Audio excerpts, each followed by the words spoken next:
Hello everyone, आज हम करेंगे मैथ्स की क्लास 9th की एक्सरसाइज 1.6। इसके लिए सबसे पहले हमारे पास जो लॉ यूज़ हुई है ना उनको देख लेते हैं। लॉज ऑफ एक्सपोनेंट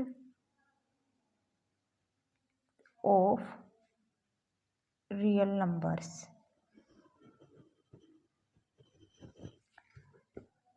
इसमें क्या होता है कि अगर हमारे पास ए, एम और एन नेचुरल नंबर दिए हुए हैं, कोई natural numbers, A ratio power अगर m है इनटू में ए रेशो पावर n है।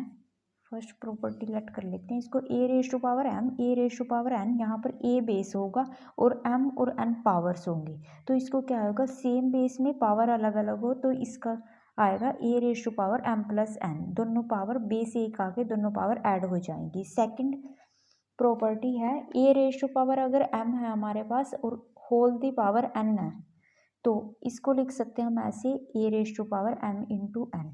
थर्ड प्रॉपर्टी है ए रेश टू पावर अगर m डिवाइड में A raise to power n, base की पावर m डिवाइड में बेस की पावर n, बेस सेम है दोनों का, तो इसको लिखेंगे A raise to power m minus n। ऐसे कर सकते हैं इसको, और m हमेशा बड़ा होगा n से। फोर्थ प्रॉपर्टी है अगर ए रेश टू पावर m दिया हुआ है इंटू में B raise to power m दिया हुआ है, बेस अलग अलग है और पावर सेम है, तो इसको हम लिख सकते हैं a into B raise to power m। इसके लिए अलग से कुछ और लॉज हैं। अगर हम लेट कर लेते हैं कि अगर p q r rational number दिए हुए हैं, नंबर्स, अगर हमारे पास वही सेम ये प्रॉपर्टी देखें हम, अगर ए पॉजिटिव होगा, ए रेश टू पावर पी दी हुई है इंटू में A raise to power Q दी हुई है, तो सेम उसी तरह A raise to power P plus Q हो जाएगा। फर्स्ट इसमें सेम ऐसे ही, अगर ए रेश टू पावर पी दिया हुआ है और होल दी पावर क्यू दिया हुआ है, इसको ऐसे लिख सकते हैं रैशनल नंबर में भी। थर्ड अगर ए रेश टू पावर पी दिया हुआ है डिवाइड में A raise to power Q, तो इसको लिख सकते हैं पी माइनस क्यू। फोर्थ भी सेम रहेगी, ए रेश टू पावर अगर पी दिया हुआ है और बी रेश टू पावर अगर पी दिया हुआ है, A into B whole the power P कर सकते हैं इसको हम। अब हम एक्सरसाइज स्टार्ट करते हैं उन्हीं प्रॉपर्टी का यूज़ करके। अगर हमारे पास दिया हुआ है 64 रेज टू पावर 1/2, इसको हम क्या लिख सकते हैं, अगर हम इसको देखें 64 8 का स्क्वायर होता है, 8 की पावर 2 की मैंने और whole the power 1/2 as it is रख दिया। तो हमने पढ़ा हुआ है कि अगर a की पावर m इंटू n है तो a raise to power m n लिख सकते हैं, तो इसको लिखूंगी मैं 8 2 इंटू 1/2 इंटू 1/2, तो 8 2 raise to power 2 cancel out is equal to 8 की पावर 1, तो आंसर ये आएगा। नेक्स्ट देख लेते हैं सोल्व कैसे करती हूँ। अगर यहाँ पर 32 है, 32 रेज टू पावर 1/5 है, तो 32 किसकी पावर 32 आएगा, किसकी पावर 5 करे कि 32 आएगा, तो अगर मैं 2 की पावर 5 करूँ तो 32 आएगा और होल दी पावर 1/5। 32 को मैं ऐसे लिख सकती हूँ कि 2 रेज टू पावर 5 और बाहर है 1/5 पावर, तो ए एम इंटू एन को कैसे करेंगे 2 5 इंटू 1/5, तो 5 कैंसिल आउट 2 की पावर 1, यही आंसर होगा।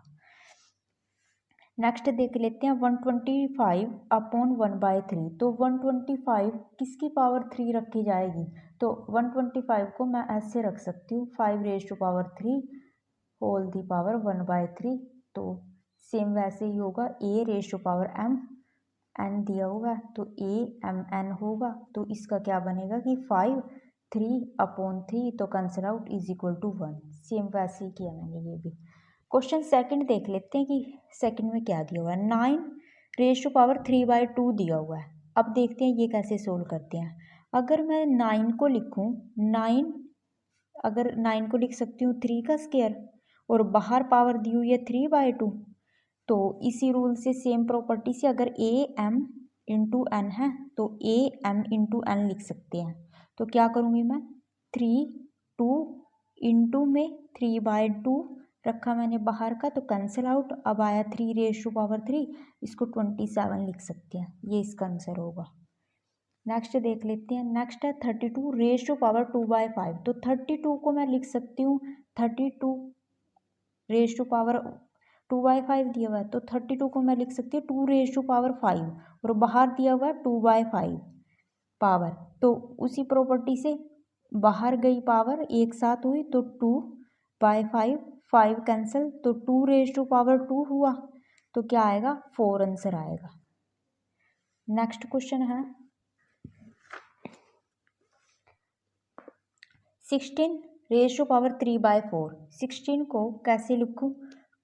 अगर मैं 2 की पावर 4 रख देती हूँ इसको और अब इसको रखूँगी 3/4 तो अब ये बाहर चला जाएगा 3/4 4 कैंसिल आउट तो ये होगा 2^3 तो इसका हो जाएगा 2^3 8। तो ये था first question complete. Second question का फोर्थ पार्ट देखते हैं। 125^-1/3 तो क्या रखूँगी 125 को कैसे रखूँगी 5 की पावर अगर 3 रखूँ तो 125 बन जाएगा और बाहर दिया हुआ है -1/3। अगर इसको बाहर लेके चलो पावर को 3 क्रॉस -1/3 तो 3 कैंसिल आउट तो 5 की पावर होगी -1 तो मैं इसको लिख सकती हूँ 1/5। एक प्रॉपर्टी है अगर a⁻m हो तो उसको 1/a⁻m रख सकते हैं हम, ये वाला यूज़ किया मैंने। थर्ड क्वेश्चन में सिंप्लीफाई करना है 2^2/3 2^1/5। अभी हमने प्रॉपर्टी देखी थी कि अगर कोई a पॉजिटिव नंबर है, अगर कोई पावर रैशनल नंबर में है a⁻q इंटू में है तो a p+q होगा। तो सेम इसमें ऐसे ही चलेंगे। अगर 2^2/3 है इंटू में 2^1/5 है तो क्या होगा कि 2/3 पावर ऐड हो जाएगी 1/5 तो इन दोनों का एलसीएम लेंगे। अगर 2 एलसीएम लूँ 15 तो यहाँ पर जाएगा 3 की टेबल में 5 पे 15 तो 5 2 जा 10 और यहाँ पर आएगा 5 की टेबल में 3 1 जा 3 तो ये होगा 2^13/15 ये आंसर होगा इसका। नेक्स्ट क्वेश्चन है। नेक्स्ट दिया हुआ है 1/3 की पावर 3 होल दी पावर 7 तो मैं अगर इसको देखूँ इससे a⁻m/n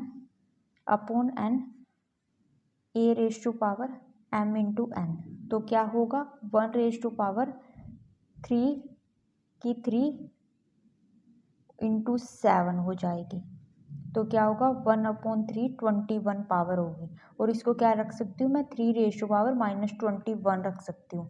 जैसे कि अगर 1/a⁻m दे रखा हो तो a को -m रख सकती हूँ। नेक्स्ट क्वेश्चन है थर्ड 11^1/2 11^4 इसको इस प्रॉपर्टी से करेंगे। अगर a⁻p दिया हुआ है a⁻q दिया हुआ है तो a⁻p-q हो जाएगा तो इसको रखेंगे 11 1/2 -1/4 तो अब इसका एलसीएम लेंगे 11 एज इट इज़। अगर एलसीएम लिया पावर का तो 4 आया, यहाँ पर 2 की टेबल में 2 पे गया 2 - 1 इज इक्वल टू 11^1/4 ये इसका आंसर होगा। नेक्स्ट है पार्ट है 7^1/2 8^1/2 तो ये भी सेम होगा। अगर a की पावर p b की पावर p तो क्या होगा a × b की पावर p तो इसको रखते हैं 7 × 8 पावर 1/2 तो 56 की पावर 1/2 ये इसका आंसर होगा। ये हुआ सेकंड क्वेश्चन कंप्लीट।